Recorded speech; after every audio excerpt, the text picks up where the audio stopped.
Welcome to this episode of the ASQ Podcast, where we focus on life, leadership, and culture. I'm your host, Jessie Ferreira, and today we're discussing a topic that challenges traditional workplace dynamics and opens the door to a more meaningful work experience. Does spirituality have a place at work? Stay tuned.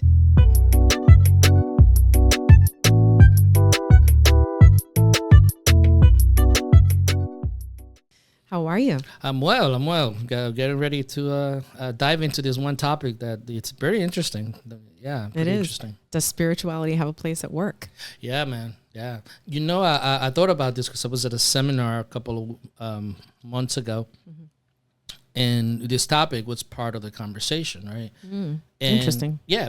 And it was interesting, though, because it was really turned out to kind of like be more about religion and that type of stuff, right? So I wanted to talk about this particular topic because we can't deny, even though we're very scientifically advanced, right, as a society, we can't deny the role that this particular idea or term, for lack of a better word, for lack of a better term, right? Yeah. It kind of like permeates in our lives and in the work. Like, what does that really mean? So I want to I thought that this was a good episode to have and kind of like really decipher it and do the best that we can to demystify it and clarify it. Demystify, I like that word. Yeah. Demystify. Yeah, that's okay. right. That's right. All right. Well, let me start with a quote, as usual. So, I'm with you on this. I think that it's a really important topic to demystify. I think it's a good thing to talk about. So, this quote says, there it is. Integrating spirituality at work isn't about imposing beliefs, but all about. Sorry, let me start again. Oh, we're messing up today, huh? It's good. It brings levity to the whole thing. Cool. Excellent. Let me share the quote. Okay. Integrating spirituality at work isn't about imposing beliefs, but about fostering a sense of purpose, connection, and well-being that can enhance individual and organizational success. Yes. Yeah. And I think that's where this is the demystifying part, right? The uncovering, like getting the clouds or the smoke out, right? Because a lot of people confuse religion and spirituality. The minute you say spirituality, they think religion, right? Yeah. Or at least that's been my experience with it. Yeah. And so what I did was I wanted to kind of start this episode, or what I have here is that we can start this episode with defining what religion is and what spirituality is. Yeah. So we're being a little technical here, but this is important. And I think that it's important to actually define things, right? Yeah. Obviously, a definition is just a tag, right? So you can't. It's like if I say, if I say to you, "Hey, do you see the sandhill crane outside?"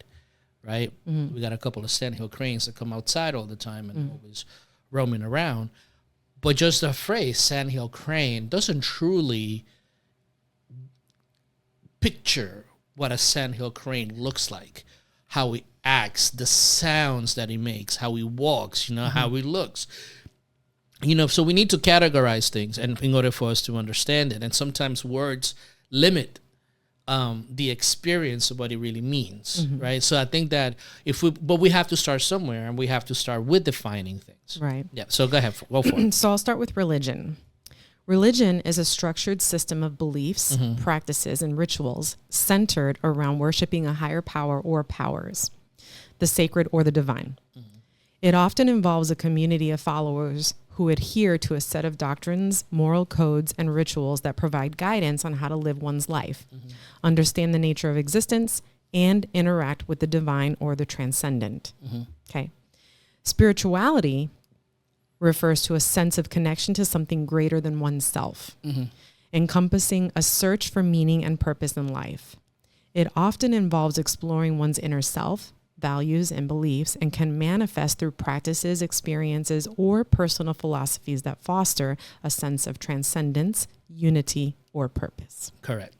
And this is why we're talking about whether it's something that we can have in the workplace. Yeah. So I want to take a moment, right, to because I got a comment the other day in one of our things about what do I mean by the soul, right?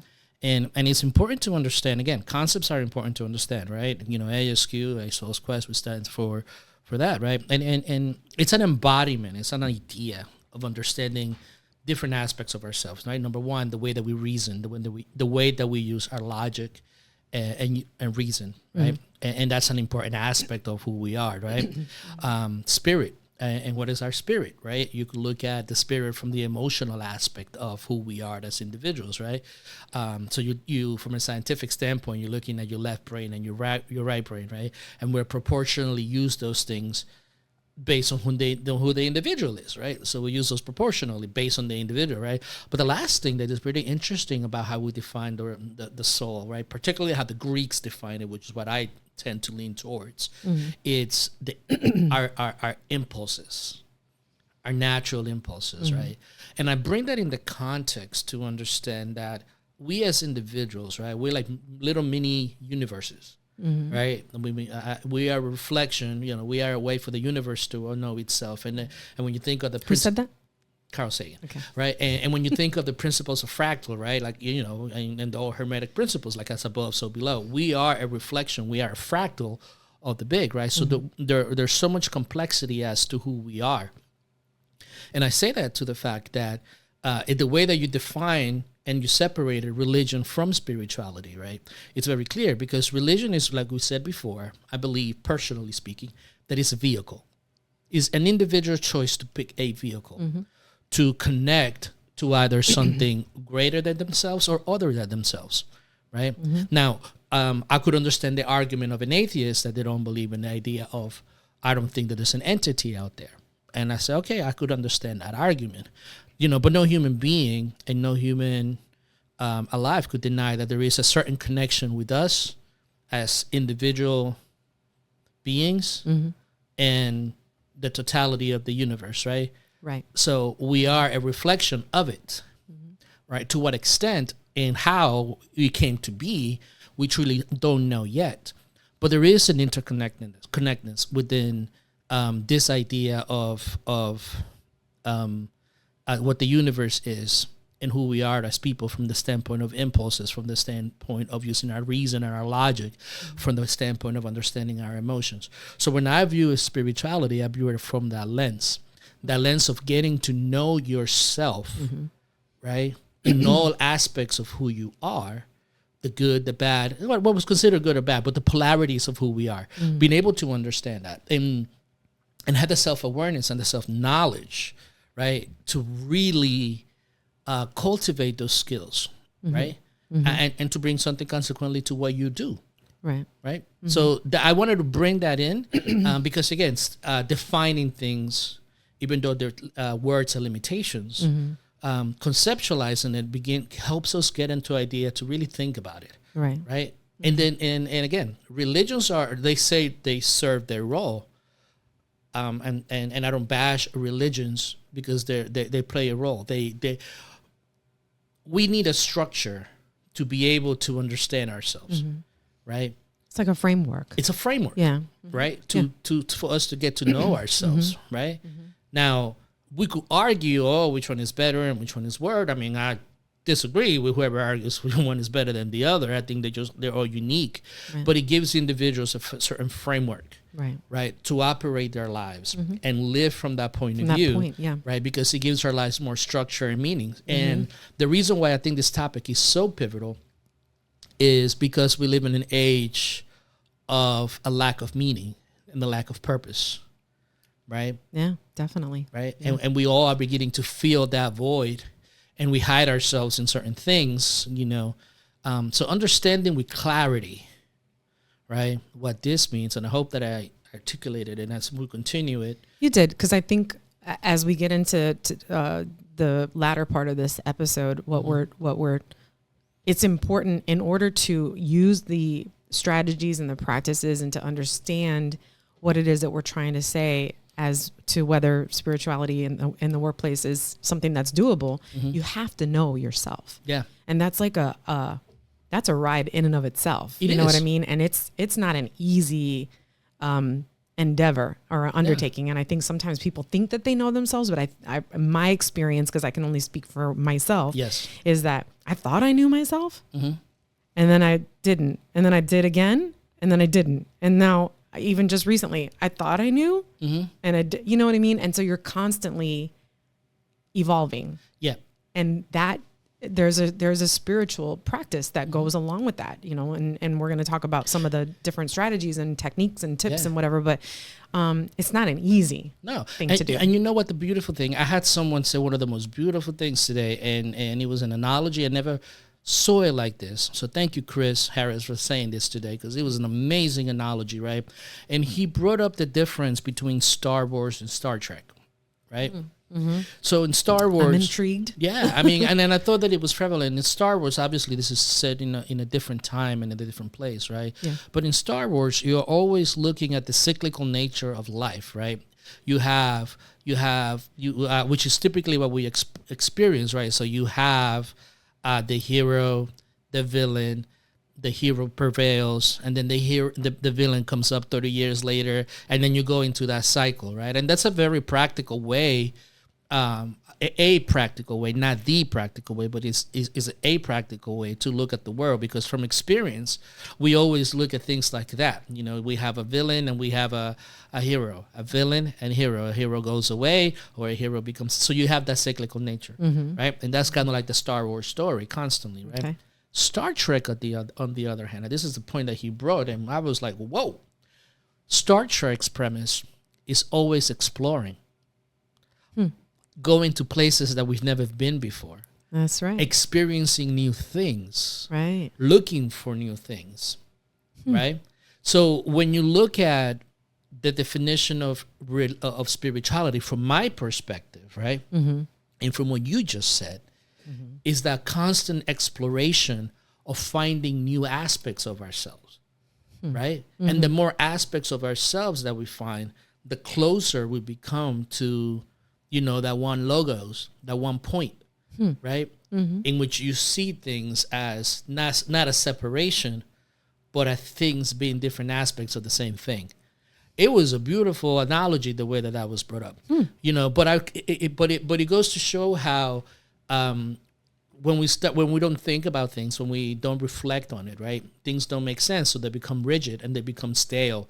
You know, spirituality has always been associated with this mystical out there things, right? Yeah. But I feel personally, from my experience and from what I've learned, is that it's a very practical, psychological thing to actually endeavor in. You know, I think the one person that brought it into our modern psychological frameworks was Carl Jung, right? In terms of talking about the subconscious and the components of it, talking about archetypes and things like that. And these are all mystical, quote unquote, spiritual and occultist premises, right? You know, God as an archetype. But that archetype is a part of us. So understanding things from that psychological point of view, it's really what the quote unquote, for lack of a better term, spirituality is. Right. It's that integration of all those different aspects of us. Yeah, exactly. That's interesting. You had me captivated there. Well, he said that today, and I was like, "Wow!" I never looked at it like that. I didn't either. I mean, I watched Star Trek and I watched all the Star Wars, and I loved both of them, but I've never compared them. Yes. But now that you said that, it's like, that's interesting. Okay. Yeah. So let's talk about the impact of spirituality on, you know, leadership. And we talked about it from an individual sort of perspective just now, talking about it. And now I wanted to talk about it in the leadership capacity and culture, organizational culture capacity. Well, I think first, like, to take a step back, right? I think we have to talk about the individual just for a little bit, right? Because I feel that, personally speaking, a person that has always been a seeker and wanting to learn more about the meaning, you know, of that connection to the ultimate, you know, and having to traverse that road and finding different meanings and different points of reference for me, right? I think that it's important for each individual to be able to embark on that quest, right? To question the things that you see, not accept things blindly when it comes to religion. It's interesting to me how many conversations I have with people in the who are happen to be religious, and I say something and they're like, I never read that before, and I'm like, what is in your Bible? It's like, well, I never heard that. It's like, I don't even know what that is. So we take, and the reason being, and not to diminish those people, it's like what happens a lot of the times is like we live life, right? Mm-hmm. And we don't question things because it is so much harder to question things, right? You begin to get labeled, and that fear of being ostracized is very, very strong. I think that's more or less what it is, because it happens. That's what people do. So in the quietude of our minds, we question things, right? But when it comes to live, we don't. We step back. We don't want to be pushed aside or be the odd person out, right? No. But there's an important part. You want to belong. You want to belong. Yeah, exactly, right? And the idea is the more that you suppress your questions, right? The more that you avoid exploring aspects of yourself, or exploring a different point of view, exploring a different perspective of something that captivates you, right? The more you suppress that, right, the more unhappier and the more one-sided you'll become. So that goes into leadership, right? Because if you are unafraid to be vulnerable, if you are afraid to be vulnerable, if you are afraid to connect and see the duality of your personality, your shadow aspect, all these different things, then you become a person that's one-sided. Right. Which is not, I just hit the microphone, my bad. Yes, you did. Which is not, that's counterproductive. Definitely. Because when you're just one-sided, then this is the way things go, this is how it's going to be, and this is how it's going to, and you're not open to all of I look at it as like all of the opportunities that you could potentially embark on, like new beginnings, new, foundations, new, things that you might be interested in, meeting people and being open to their different, how they look, how they speak, what they're saying, what they're interested in, all of that, you know what I mean? And I think that's a big part of spirituality that people people discount it. They think of it as like, whatever. And they don't see that, because a part of being spiritual and what you're saying, what I'm gathering from you, is self-awareness. It is. Very much being self-aware. And here's the thing, right? And I don't remember who said this, right? I think it was Nietzsche that said it. Somebody, it was a philosopher and someone along those lines, right? That said the more you know yourself in the depths of who you are, the more that you look at yourself openly and honestly, right? And you dive deep into there. You dive into the good things and the negative things, in the polar things, right? Right. The more you start truly understanding other people and able to connect to other people. Oh, yeah, absolutely. Right? Because you start understanding. And that's an important factor in leadership. It is. Period. It is. Yeah, for sure. And from good or worse, right? So I was talking to someone this week about a situation that they were having with a coworker, right? And again, and you see this happening at work, right? There's this part of, you could have constructive criticism, right? Or you just have somebody just being an asshole, right? So for instance, in my opinion, it's like, oh, Omar, you talk too much. Now it's there. How am I going to grow from that? Right. And what will possess somebody for saying that? Right. Omar, you're too sensitive. Right. Okay. Well, what am I? What is the lesson in that? Like, what is the lesson that you're trying to teach me? Well, you're not getting a lesson from that type of comment. It's just a comment. Right. It's a nasty comment. It's an asshole comment. Yeah. So think about when that happens to you. It's like and I was talking to this person about, let me ask you a question, right? What did you learn from that? It's like, I don't know. I feel like, wow, I mean, I'm doing the best that I can. I'm doing the best that I can. I'm doing, Yeah. But when you see that as an individual, right, you start taking it in, right? Understanding ourselves and understanding the depths of the potential that we could have of hurting somebody else, right? Destroying somebody else, right? Because we have that potential within ourselves. And the more that you dive into there and you start seeing, oh man, I got to be careful about what things that I say and why I say it. Because in reality, that's a reflection of either jealousy or hatred. Yep. Right? And when you understand that, then you change your way of how you're going to interact with somebody else, because you know how that feels to be just disregarded and cast aside. Mm-hmm. Now, most of the time when people do that, they do it unconsciously. It's just a reaction, right? Because deep down inside, some part of them feels hurt. Yeah. Like, oh, this person is trying to make me look bad. Mm-hmm. Oh, this person is trying to take my job. Or is this person, who does this person think he is, that he could do things just on their own, right? So, and all those things come unconsciously. But if you don't understand that aspect within you and dive deep, and then you are conscientious about how you say things to people, right? Then you're falling into that same trap of living unconsciously. Well, and I think you started this, this part that what you were just talking about with. So obviously everything for us, especially with ASQ empowerment services and whatnot, is always an individual. We start with the individual, right? Everything comes from the individual. But what you're saying is, oh, now I'm losing my thought. Hold on. That has a lot to do with leadership, because if you're not mindful about how you are and interact with other people and how you can exercise control and power and all kinds of crazy emotions over other people, you can either build people up or you can tear them down. And spirituality plays a really pivotal role there, because if you're not aware of your own vices, your own, traits and the things that you have inside of you that come out, they will come out, and then be vulnerable enough to say, this is me. This is what I'm doing. I'm sorry. I'm responsible for, I don't know, just taking accountability, I guess. So here's the interesting things, right? Because, one of the lines, another book that it's pivotal, and this is the first part, is like, know your enemies and know yourself, and in 100 battles, you'll be successful, right? The more you know about yourself, right? The more you know about yourself, the better it is for you to interact with somebody else. Right? I'll give you an example of something that I've been trying to learn and wrap my head around it, right? It's our natural impulses, right? And one of the thoughts that I've had was that particularly the sexual drive, which is equated to the power drive, right?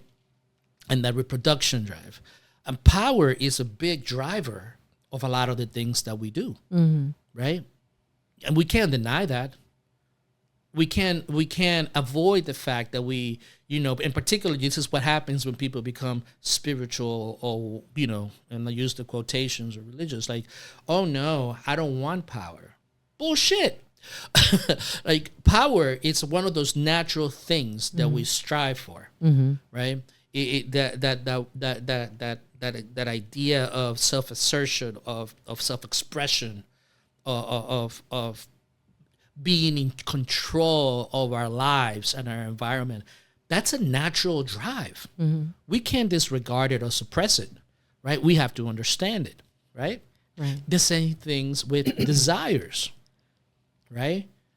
Desires, if you don't have desire for something, which a lot of spiritual teachings kind of like tell you to quench desires, right? If you quench desires, then what do you have? Right. What do you have? You have nothing. Those things are important to understand, because we've seen, right? If we don't understand what drives you, how power drives you, and how desires drive us, right? If we don't understand that, we are bound to make some terrible choices. Right. We've seen it throughout history. We've seen it in individual lives, and we've seen it in a collective. Right. Right?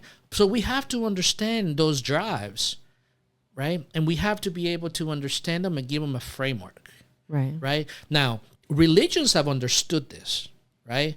I think of Purim, right, which is a festival in Judaism, right, in which one day out of the year you get drunk, right? You just let it all go, right? It's that idea of just letting go of that impulse and its time and its place within a structure.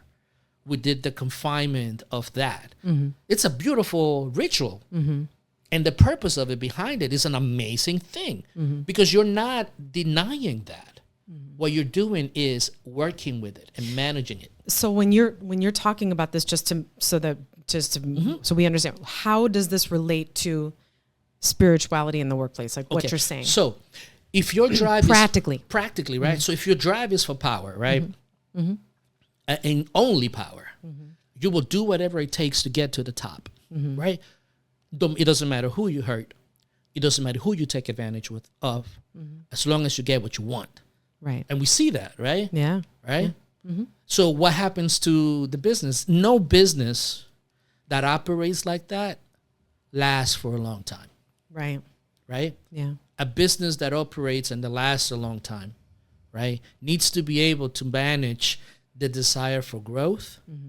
And the reason that it's not successful, and just to caveat what you're saying, or to piggyback on that, is that because you're affecting people. Yes. And people are the bottom line. And people are what drive organizational success. Precisely. And so the idea of spirituality and what you're saying, and this is what I'm getting, and you can just correct me if I'm wrong, is that it's important for us to understand these dark, the subconscious, what we talked about earlier, understanding that we have these potentials, accepting them, not repressing, accepting them. Because I got a lot of things that I'm just like, golly, this is like, I'm a shitty person. Sometimes I think that, but I think to myself, I'm natural. I'm a human being. You know what I mean? This is what I do. And I acknowledge it and I accept it. Thus, I work on being better in those areas. You know what I mean? So that's the message that I'm getting from what you're saying, is that it's important to understand that we have these capabilities inside us, or that these things exist, and that they could. And a lot of the times it blindsides us. Oh yeah, it does. It just blindsides us because, oh my God, how can I? And you don't think about it because you're focused, right? I got to get this done. I got to get this done. Right.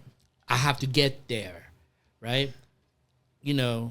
Regardless of what happens to anybody else, right? I have to get there. Yeah. Right. But then, and this is the part that is important to understand, because when we think of that selfish, that just desire to receive just for us, to live just for us, right? There are consequences to that, because the evolution of any business, any relationship, has to be the effect that it has on the collective, right? Because we don't live in isolation and we don't work in isolation, right? Well, that's what you're saying. And I think I had said it somewhere in this episode for us to reference, that when you implement spiritual practices, and what we mean by spiritual practices in like the workplace or as a leader or as an individual, is very just like mindfulness activities, allowing people to have opportunities to grow, self-development, growth opportunities, employee development. What, at the end of the day, what happens is everyone prospers. And that's the idea of spirituality. And then this is why, again, duality, right? Always going back to the back and forth of things, right? But also the person has to want it too. The person has to want it. They have to want to be better for themselves. Right. Right. Even if it's not in that same thing, in that same organization or what have you, like, you have to want to be better. Right. I remember working in an organization and this new idea came out. Right. Right. And I remember going to a training, national training, and this lady said in the training, "How come you guys don't know this? This is disappointing that you guys don't know this." And at that moment, right, because this is it's growing up as a Boy Scout leader, and I had to know my stuff, right? And when she told me that, I felt like crap, because I needed to understand it. I needed to know it. Shame. Right? Shame, right? And I'm very competitive in the things that I do. I want to be the best at what I do. It's not because it's not because I want to put somebody else down, but the reality is like, I want to, for me, right, I want to do what I want to do, and I want to do it well. I would beg to differ when it comes to spades, but anyway, keep going. That's a different story. When it comes to spades. Exactly. So that's a different story. It's a different story. I just said that. Okay. So for me, that idea of wanting to know how the components of it all, so that I could understand it, is the same thing that I do here. It's like I've tried to learn as much as I can, so I could be able to articulate something in a way that at least is somewhat coherent, right? But you have to want that. You have to want that experience, that knowing. And it's the same thing, you know, and for most of my life, I applied it on to the outside. Right. Like I just explained with understanding things at work, right? Right. So I had to be able to flip that aside and be able to apply, okay, what are the things that make me me? Right. What are the emotions that drive me, right? How does anger play a role in my life, which it has, right? And how do I change that so that I could become a better person, a better husband, better father, better son, you know, in my work, in the things that I do, right? That wanting to be better, you know, it's an important thing. Yeah. Now, you could say for what purpose, right? And sometimes that's when spirituality gets a little bit blurred in, right? Right. Because is it because you want a life, you know, an afterlife? I personally don't believe in that, but I believe that seeing happiness and seeing joy in people, right, and seeing people grow, and seeing people, you know, giving people an opportunity to challenge themselves to expand more. That, you know, it's like that Tracy Chapman song, "Heaven's Here on Earth." Yeah. Right. And that's a really good point too, because that's in and of itself spirituality, because you're pushing people or inviting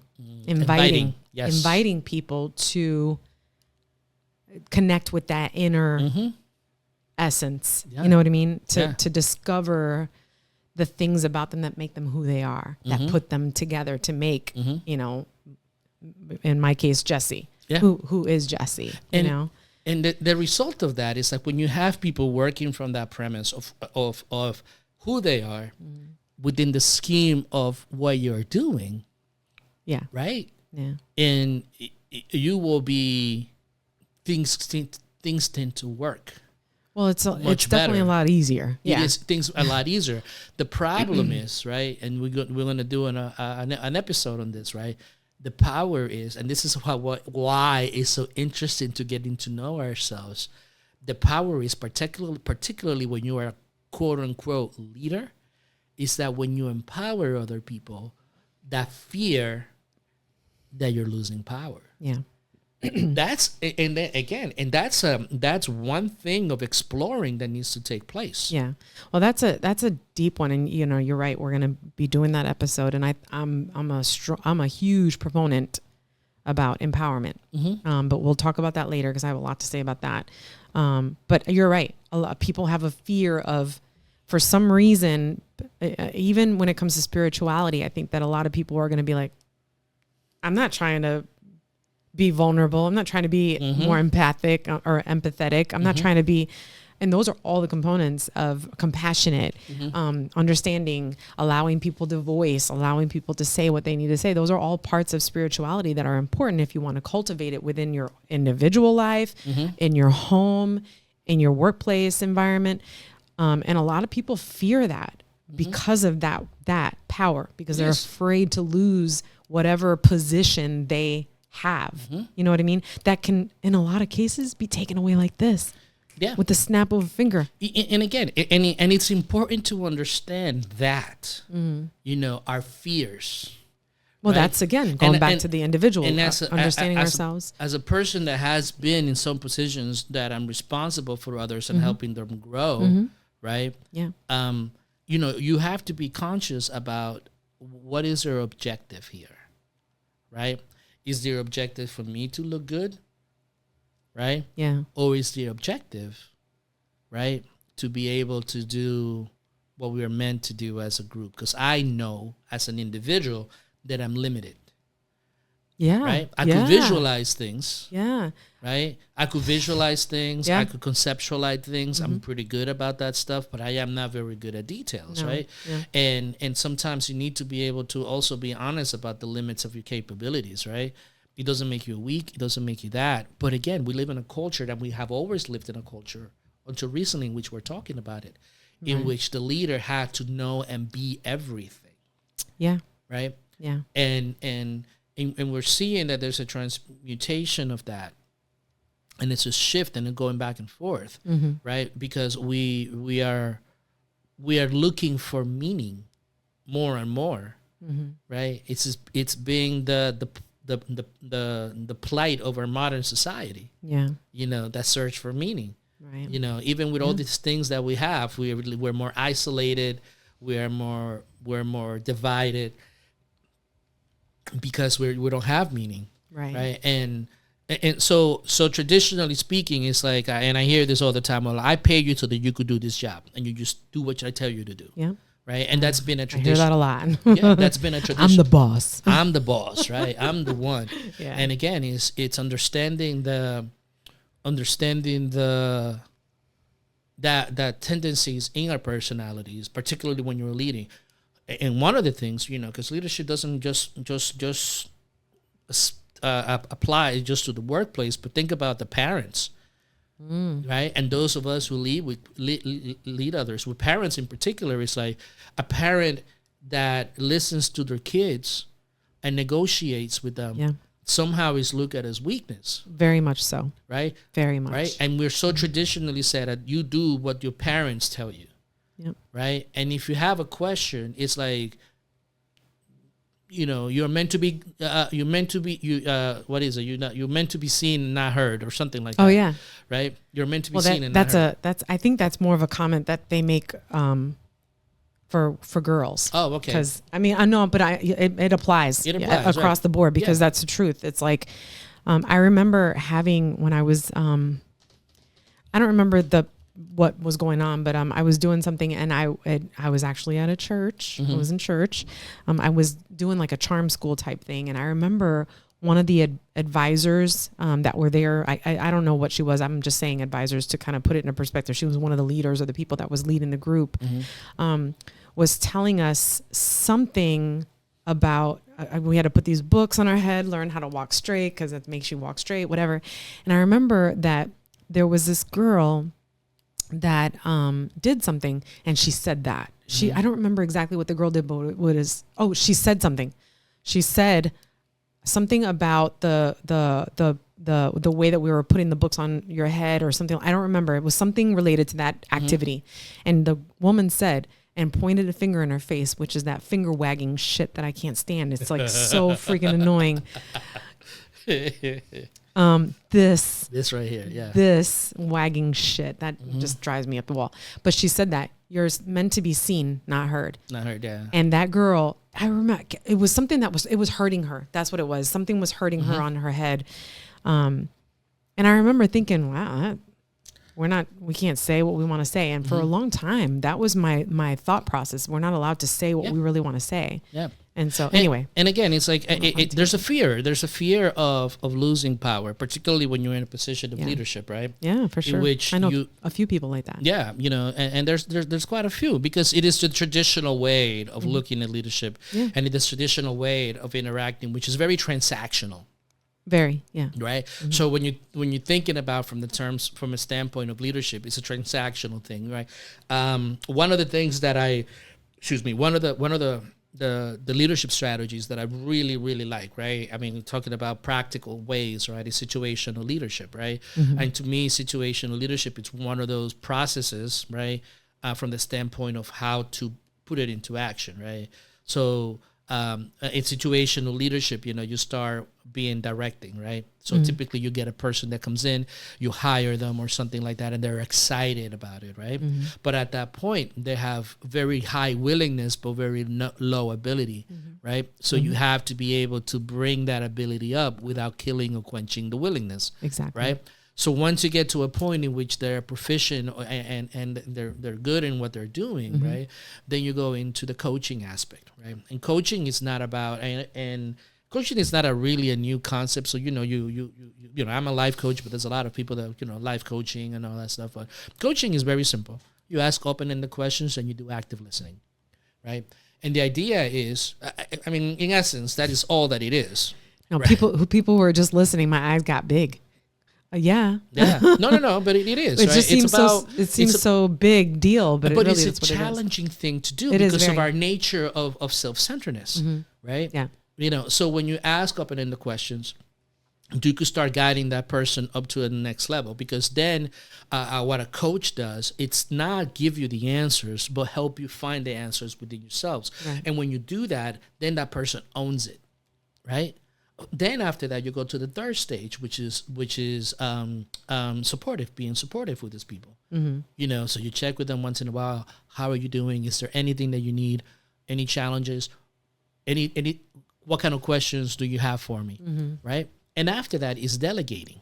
Right. Right? So when you look at that arc, right, it's a very spiritual concept because you are empowering people.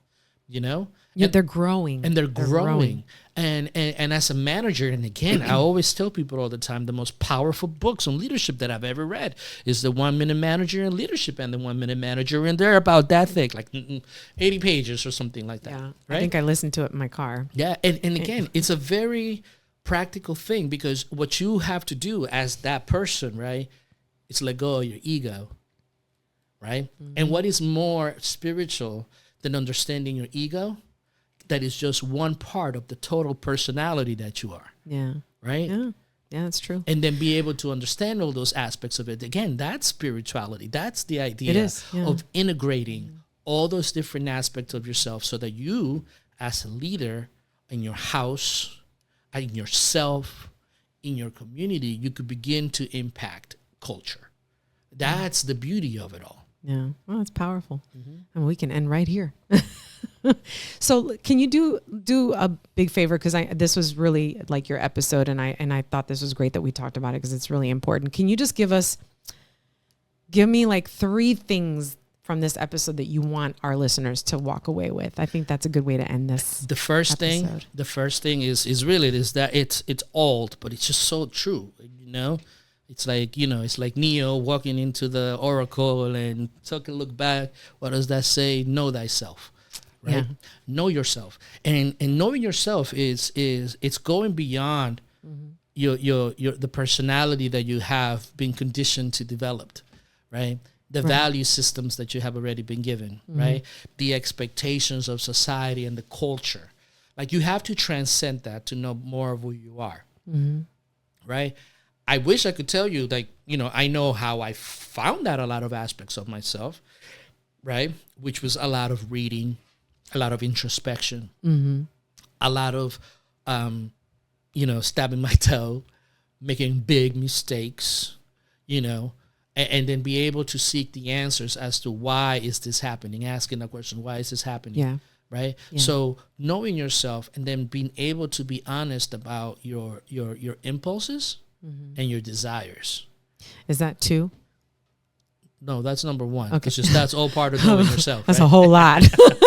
Sorry. Yeah. No, I'm just kidding. So that's number 1. No, but it's true. I think that's really important. And I think it's really important to understand that the way that you get to know yourself is completely up to you. Yeah. Because the way that you do it and the way that I do it are really different. And I think that oftentimes you'll offer things to me and say, hey, maybe you should look at this or maybe look at that when I'm feeling confused or I'm feeling like I have questions and whatnot. And I realize I need to do this on my own. I can't have you guide me. But yeah. Exactly. Okay. Yeah. Number 2. The number 2 is that you have to have a practice or something that you do. Right? Okay. We talked about our modern society has a big, one of those buzzwords that are good, but sometimes loses its meaning is mindfulness, right? Oh, yeah. What does it mean to be mindful, right? Being present. Those things are skills that you have to develop. Yeah. It's not something that is like, okay, I'm just going to think positive and things are going to happen. I like that. That's a skill. It is a skill. Because really, how difficult is it to have mindfulness? It's challenging. Very. Yeah, it's challenging because, this is one of the things that I always hear all the time, right? It's like, I don't like to meditate. And I'm like, okay, how do you meditate? Well, I'm trying to quiet my mind. And I'm like, that's not going to happen. It's like, I, from what I've heard and what I learned, John Kabat-Zinn, right? He's like the master who brought the idea of meditation from the UMass, right? He says, the idea is to sit there and be an observer. Watch the thoughts rather than trying to suppress the thoughts, right? And that's a challenging thing to do. That's why it's a practice to be able to do that, right? So be able to create a practice, right? And this is where religions are good at. Some religions, not all, right? In the aspect of rituals. Because rituals are key, right? Rituals are important because they ground you to a process, and they ground you to a certain way of being. Right. So again, when you know yourself, and then you have a grounded foundation in rituals, right? It could be, that's a good start, right? You could see, for instance, Muslims stop five times a day. Jewish people start, I think it's 4 or 5 times a day too, right? You know, those things have a purpose and a meaning. It's very, very insightful, right? The things that you could take from those points of views and apply it into your life, right? Because mindfulness says stop in the middle of your day and breathe. Yeah. What are they doing? The same thing. Yeah. Right? Yeah. The same thing. You know, so it's been able to, and it doesn't have to be that. Again, you got to choose your vehicle, right? Or you got to make your own. Yeah. So you got to have a set of rituals that you follow. Right. And creating that day in and day out, not because it is a must or because you're praising some other stuff, but it's to be able to connect yourself to the rhythm of your own life, right, so to speak. Okay. Right. Because that's going to help you kind of like get there. And then the last thing that I would recommend really is to be able to put it into practice. Right. We could talk all day. Yeah. You know, but if you don't put it into practice, then what's the point? Right. Right. Yeah. And a subheading to that, don't judge people. Right. And that would be the other one. That would be like a fourth one. Right. Don't judge.